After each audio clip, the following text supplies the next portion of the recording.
اب میں آپ کو ذرا اس جو انسانوں میں سے انسان دشمنی کا جن کا سب سے بڑا رول ہے، میں ان کی 2000 سالہ تاریخ کا آپ کے سامنے نقشہ رکھنا چاہتا ہوں۔ ان 1400 سال کا تو میں نے صرف 4 آپ کو پوائنٹس بتائے۔ موسیٰ سے عیسیٰ تک 1400 برس علیہ الصلوۃ والسلام، 2 مرتبہ عروج، 2 مرتبہ زوال، اشیریوں کے ہاتھوں پٹوائی، بابلیوں کے ہاتھوں پٹانا، گریکس کے ہاتھوں مرمت، رومنز کے ہاتھوں مرمت۔ یہ جو 2000 سال ہیں، کیونکہ اب تو ظاہر بات ہے 21ویں صدی شروع ہو گئی، 20 صدیاں حضرت مسیح کو پوری ہو گئیں۔ پہلی بات نوٹ کیجئے، حضرت مسیح کی پیدائش ہے سن 1 قبل مسیح۔ یہ نقطہ آپ نے کبھی سنا ہے یا نہیں؟ جب ملینیم کا سلسلہ شروع ہوا تھا پچھلے سال، تو میں نے بیان کر دیا تھا کہ ایک عجیب حساب کے اندر انہوں نے غلطی کی ہوئی ہے۔ حضرت مسیح کی پیدائش ہوئی 25 دسمبر کو، سن انہوں نے شروع کر دیا، تو اس کے بعد جنوری آئی تو پہلا سال شروع ہو گیا۔ اگر جنوری سے پہلا سال شروع ہوا تو یہ 6 دن جو ہے جو اس کے پچھلے سال میں تھے، لہذا کہا جائے گا کہ Jesus Christ was born 1 year before Christ, BC۔ تو 1 قبل مسیح میں حضرت مسیح کی پیدائش ہوئی۔ یہ آخری اسرائیلی نبی اور رسول۔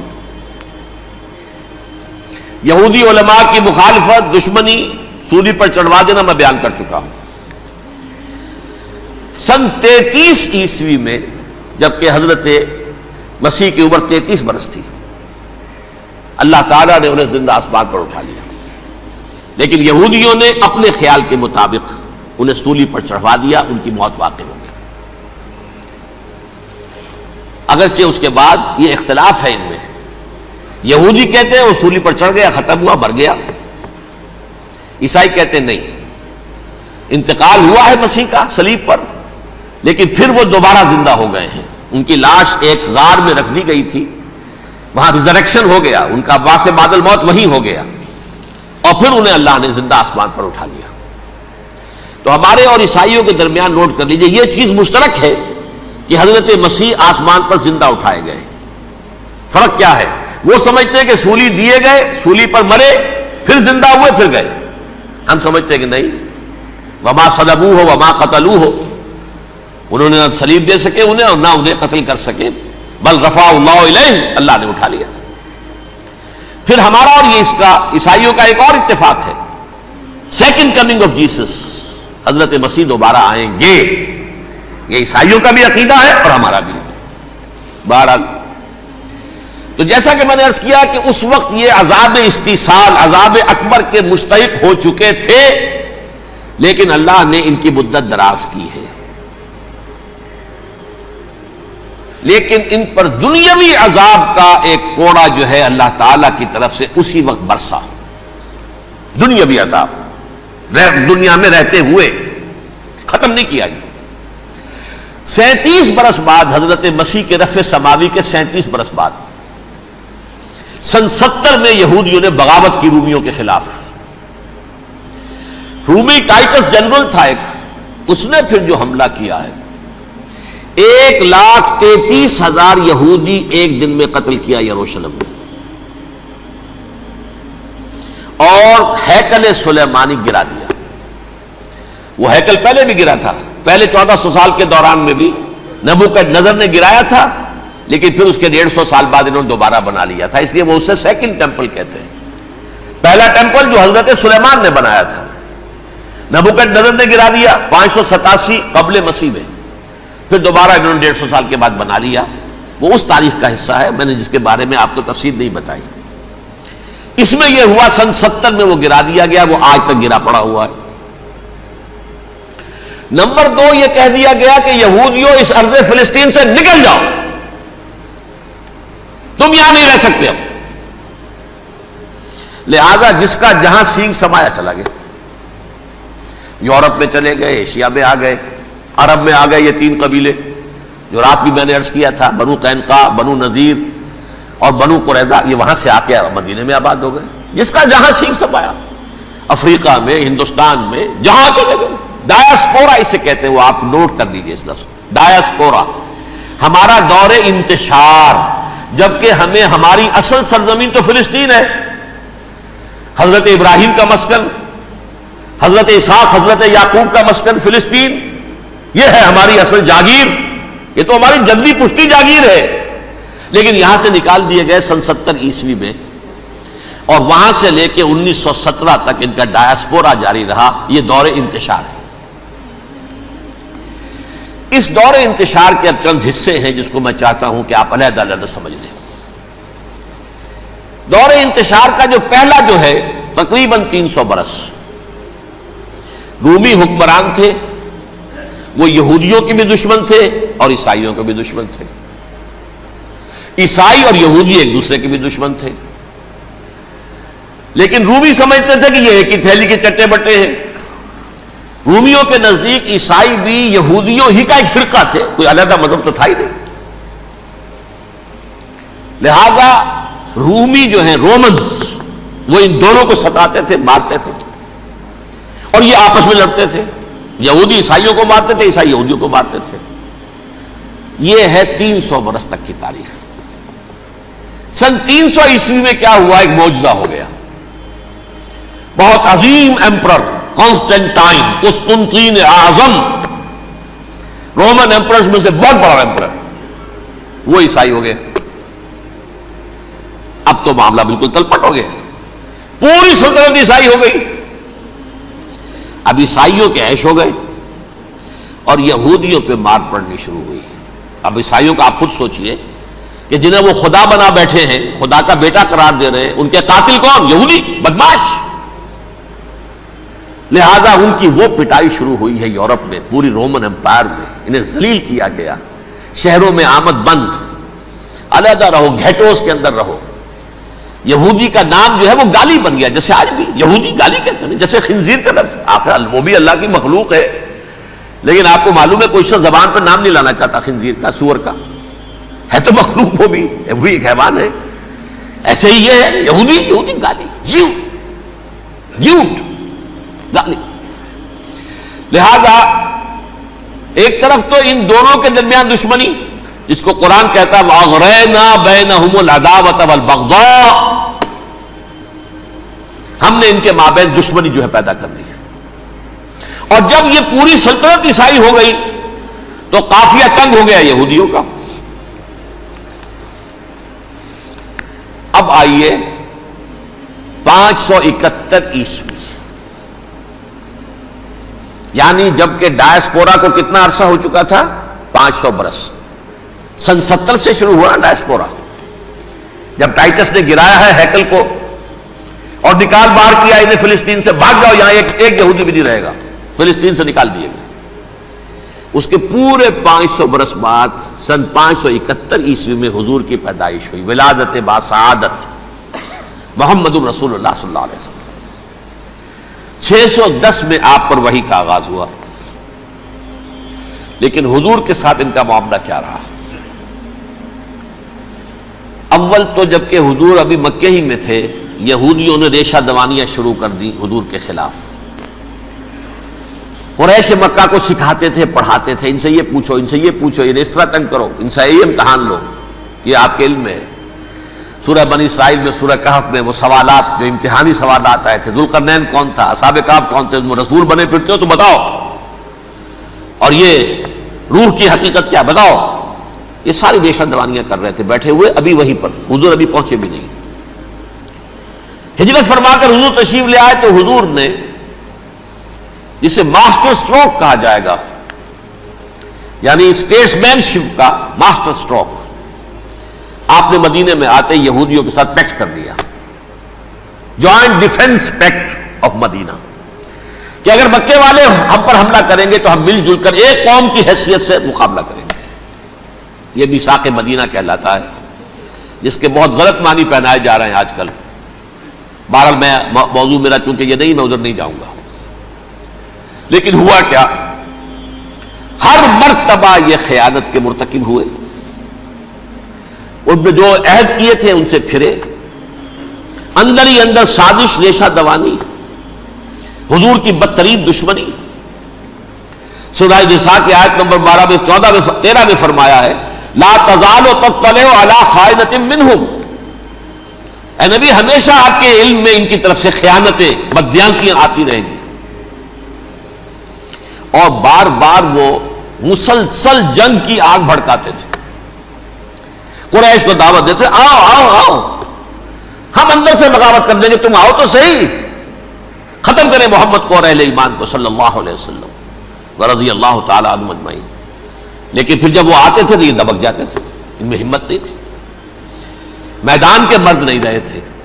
یہ سورہ حشر میں ان کا نقشہ کھینچا گیا ہے. کھلے میدان میں مقابلے کی اس کے اندر صلاحیت ہی نہیں ہے. یہ تو فصیلوں کے پیچھے سے، جیسے عورتیں کہیں دیہات میں لڑائی ہوتی ہے تو مرد جو ہے گلیوں میں لڑتے ہیں، عورتیں اوپر سے پتھر پھینکتی ہیں، بس وہ کام یہ کر سکتے تھے. من ورائے جدر، فصیلوں کے پیچھے سے، جنگ میں میدان میں نہیں آ سکتے. بہرحال قرآن مجید میں ہے یہ سورہ مائدہ کی آیت نمبر 64، کلما اوقدوا نارا للحرب اطفاها اللہ. اکثر و بیشتر مواقع پر تو یہ جب آگ بھڑکاتے تھے جنگ کی، اللہ اسے بجھا دیتا تھا. لیکن بہرحال اس کے باوجود جنگیں ہوئی، غزوہ بدر، غزوہ احد ہوئی کہ نہیں؟ یہ ساری اصل شرارت ہوئی. اور اس کے نتیجے میں حضور نے پھر ایک ایک کر کے 3 قبیلوں کو سزا دی. غزوہ بدر کے فوراً بعد بنو قینقاع نکالے گئے مدینے سے، غزوہ احد کے فوراً بعد بنو نذیر نکالے گئے، اور غزوہ احزاب کے بعد بنو قریظہ نکال دیے گئے. یہ تو میں نے آپ کے سامنے رکھ دیا صرف حضور کے زمانے میں ان کا کیا رویہ رہا. دشمنی، رات بھی ہم نے وہ آیت پڑھی تھی، لَتَجِدَنَّ أَشَدَّ النَّاسِ عَدَاوَةً لِلَّذِينَ آمَنُوا الْيَهُودُ وَالَّذِينَ أَشْرَكُوا. اہل ایمان کی دشمنی میں شدید ترین تم پاؤ گے یہودیوں کو اور مشرکین. مشرکین بھی بعد میں ہے، پہلے یہودی. حضور کے بعد کیا ہوا اب یہ نوٹ کیجئے، یہ ان کی تاریخ کا دوسرا دور. حضرت عمر رضی اللہ تعالی عنہ کا عہد خلافت ہے. بیت المقدس کا محاصرہ کیا گیا، فصیل بڑی اونچی، شہر اندر سے سیلف سفیشینٹ، حملے کا راستہ کوئی نہیں، محاصرہ طول کھینچ رہا ہے، لیکن ان کے پاس رسد بھی موجود ہے، پانی بھی موجود ہے، وہ دروازے بند کر کے بیٹھے ہوئے ہیں. بالآخر اللہ تعالیٰ کی مشیت کا ظہور کیسے ہوا؟ ان کے کچھ علماء آئے فصیل پر، کہا دیکھو مسلمانوں، تم قیامت تک بھی یہاں پڑے رہو گے محاصرہ کر کے، ہمارا یہ شہر فتح نہیں ہوگا. ہاں ایک درویش بادشاہ کے ہاتھوں یہ شہر فتح ہونا ہے، لیکن تمہارے اندر ہمیں وہ نظر نہیں آ رہا. ابو عبیدہ بن الجراح رضی اللہ تعالی عنہ، امین هذه الامہ، ان کا فوراً ذہن گیا وہ درویش بادشاہ مدینے میں بیٹھا ہوا ہے، عمر رضی اللہ تعالی. اب ایک اور عمر بھی ہے جو قندھار میں بیٹھا ہے. نقشہ وہی ہے، سادگی کی حد تک نقشہ وہی، بالکل وہی، اپنی آنکھوں سے دیکھا ہے، وہی سادگی. عمر اول، عمر ثانی تھے عمر بن عبد العزیز. اب ایک اللہ کے فضل سے اللہ تعالیٰ ایدہ اللہ بنصرتہ، اللہ تعالیٰ ان کی نصرت فرمائے، دشمنوں کو ان کے مقابلے میں نیست و نابود کرے. انہوں نے ریکویسٹ بھیج دی کہ حضور تشریف لائیے، یہ شہر فتح ہو جائے گا. وہ ہے سفر تاریخی، اتنا طویل سفر، تقریباً 700 میل، ایک اونٹ، ایک خادم، ایک منزل پہ امیر المومنین اوپر بیٹھے، خادم آگے چل رہا ہے، اگلی منزل پہ خادم اوپر بیٹھا ہے، امیر المومنین آگے جا رہے ہیں. اور جب پہنچے ہیں تو وہ باری تھی خادم کی. انہوں نے ہاتھ جوڑ دیے، حضور خدا کے لیے تم کیا کہیں گے لوگ، وہ میرا برا حال کر دیں گے، تمہیں شرم نہیں آئی؟ امیر المومنین پیدل آگے چل رہے ہیں نکیل پکڑ کر، اور تم بیٹھے ہو اوپر براجمان ہو. حضرت عمر فرمایا الدور دورک، نہیں باری تمہاری ہے، بیٹھ. اس حال میں پہنچے ہیں. اور پھر یہ کہ ابو عبیدہ بن الجراح آئے ہیں، استقبال کیا ہے تو دیکھا ہے اس حال میں چلے آ رہے ہیں. عمر نکیل پکڑے ہوئے چلے آ رہے ہیں، اور کہتے ہیں کہ کہیں کیچڑ ویچڑ تھا، جوتے خراب ہو گئے تھے، وہ بھی اتار کے ہاتھ میں پکڑے ہوئے، کپڑے تو تھے ہی پھٹے ہوئے. انہوں نے کہا کہ حضرت ابو عبیدہ نے، دیکھیے یہ بڑا متمدن ملک ہے، بڑا مہذب علاقہ ہے یہ، آپ ذرا حلیہ اپنا درست فرما لیں تب جا کے پیش ہم آپ کو کریں گے. آپ نے فرمایا نحن قوم اعزنا اللہ بالاسلام، ہم وہ قوم ہیں جنہیں اللہ نے عزت دی ہے اسلام کے ذریعے سے. کپڑوں کے ذریعے سے نہیں، دولت کے ذریعے سے نہیں. اسی حال میں گئے ہیں. اوپر سے انہوں نے کھڑے ہو کر نشانیاں دیکھی ہیں، اپنی کتابیں کھولی، ہاں یہ وہی ہیں. اچھا لو جی سرنڈر، شہر تمہارے ہاتھ میں. خون کا ایک قطرہ نہیں بہا اور بیت المقدس فتح ہو گیا. لیکن اس وقت حضرت عمر نے ایک نرمی یہ کی کہ یہودیوں کے لیے بھی اسے اوپن سٹی قرار دے دیا. یہ احسان عظیم حضرت عمر کا. اس سے پہلے یہودی آ ہی نہیں سکتا تھا، داخل ہی نہیں ہو سکتا تھا، وہاں وہ آ کر وزٹ نہیں کر سکتا تھا، زیارت نہیں کر سکتا تھا اپنے مقدس مقامات کی.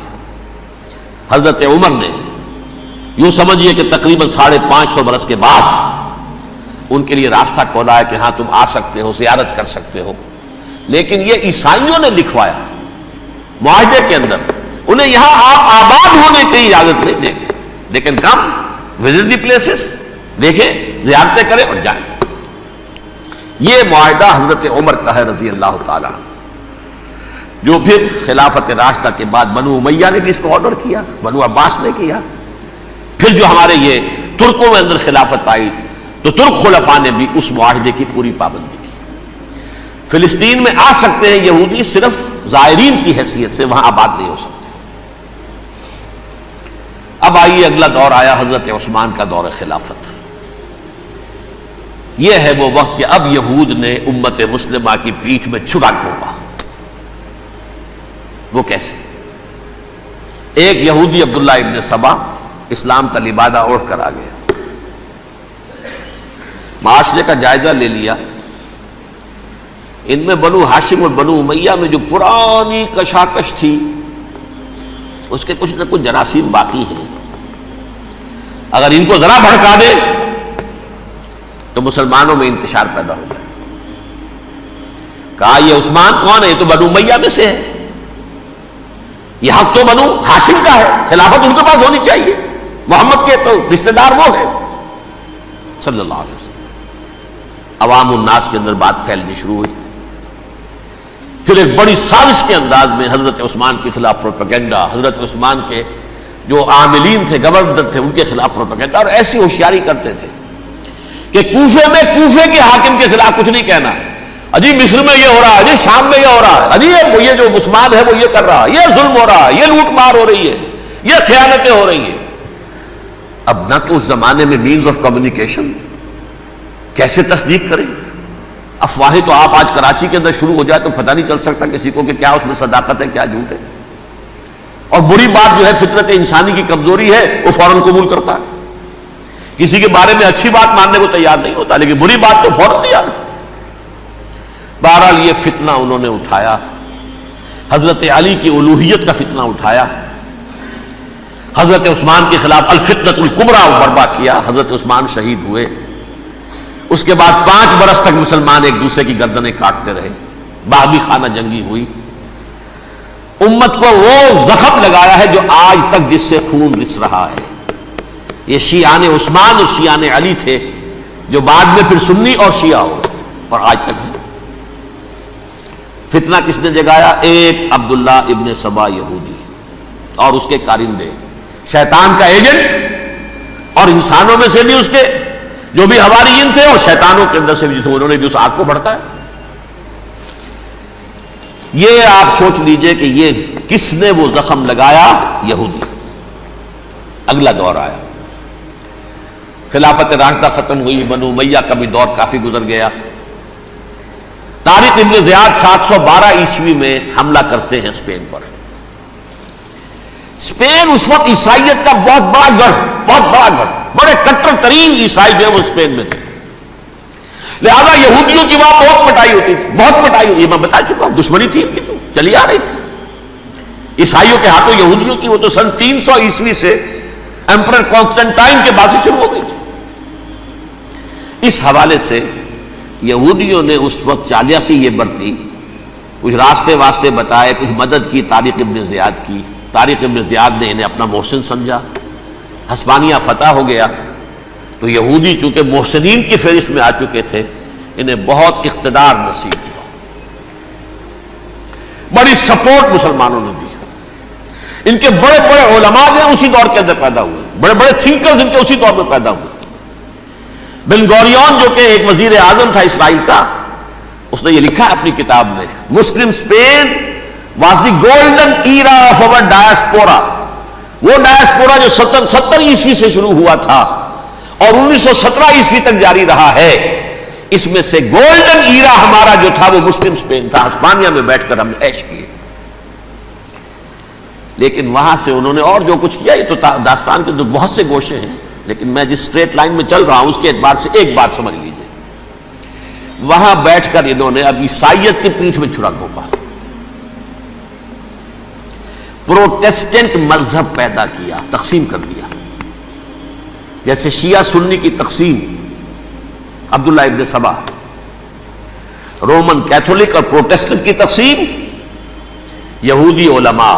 ہوتا کیا تھا، ہسپانیہ کی یونیورسٹیاں ہیں، کارڈووا میں ہے، ٹولیڈو میں ہے، گریناڈا میں ہے، غرناطہ، قرطبہ، تولیتلا، اور وہاں آتے تھے لوگ، فرانس سے چلے آ رہے ہیں نوجوان پڑھنے کے لیے، جرمنی سے چلے آ رہے ہیں، اٹلی سے چلے آ رہے ہیں، تین ہی ملک قریب ترین پڑھتے ہیں سینٹرل جو یورپ کے ہیں۔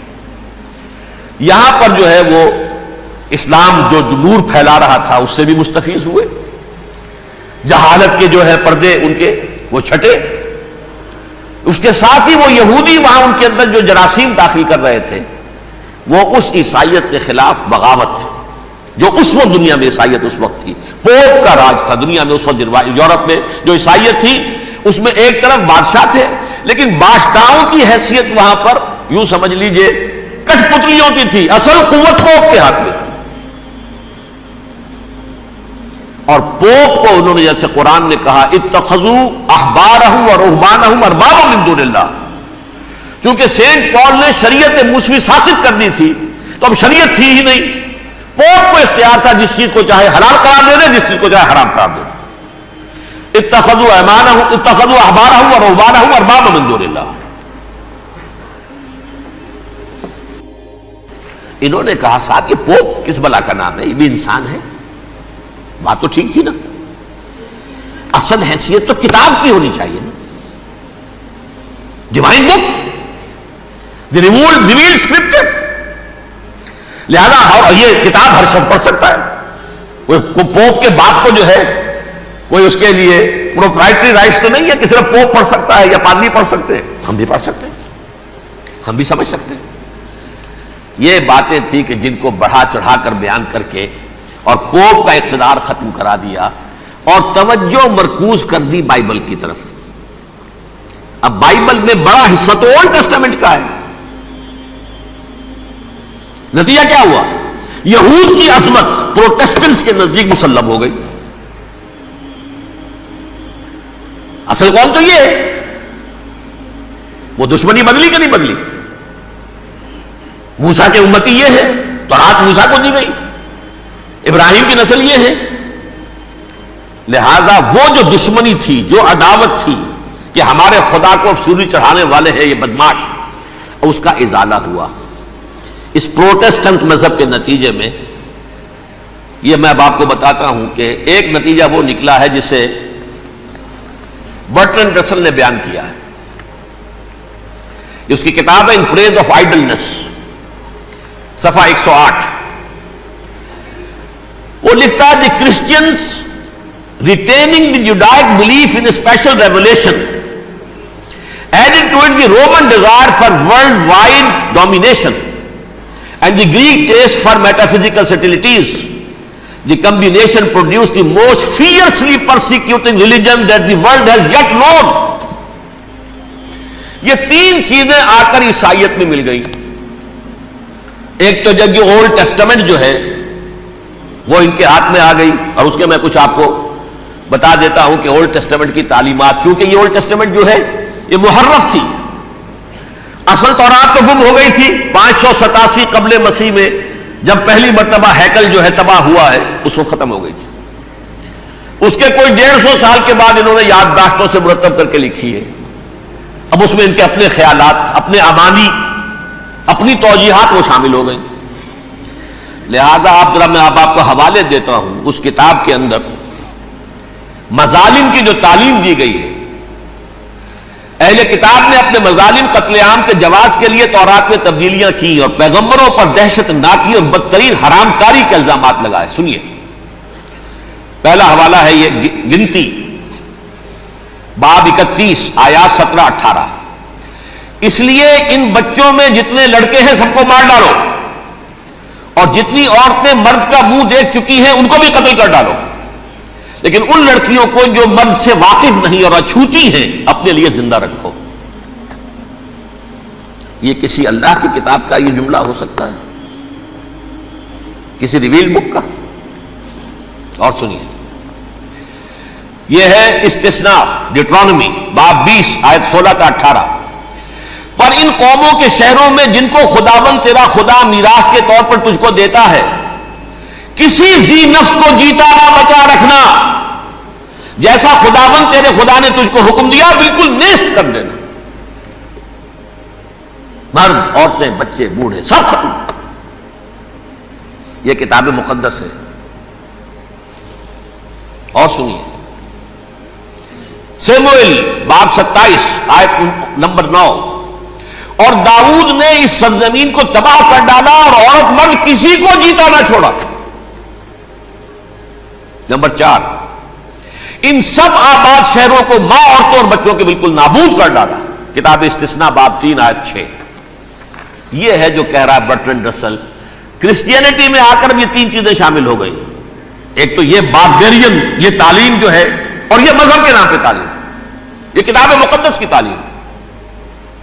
نمبر 2، رومنز کے اندر جو ایک تمنا تھی ورلڈ ڈومینیشن کی، وہ عیسائیت کے اندر آ گئی. اس لیے کہ پوری رومن امپائر جو ہے عیسائی ہو گئی، تو اسے وراثت کے اندر ورلڈ ڈومینیشن کی جو ایک تمنا تھی وہ مل گئی. اور پھر یہ کہ انہوں نے جو توہمات تھے یونانیوں کے ان کو بھی اپنے ہاں مختلف شکلوں کے اندر جمع کر لیا. ان تین چیزوں کا the combination produced the most fiercely persecuting religion that the world has yet known. اس کے نتیجے میں دنیا میں تاریخ انسانیت کے اندر جو بدترین خوخار ترین مذہب ہو سکتا ہے وہ شکل عیسائیت نے اختیار کی. اور اس کا مظہر عتم کیا تھا نوٹ کیجئے، صلیبی جنگیں. ایک بات ٹائم ٹیبل کے اعتبار سے نوٹ کر لیجئے گا. فرسٹ ملینیم ختم ہوا، سیکنڈ شروع ہوا. ان کے 1000 سال ختم ہوئے تو 11ویں صدی میں سیکنڈ ملینیم شروع ہوا تو پہلی صلیبی جنگیں ہوئی. لاکھوں مسلمان قتل کیے گئے.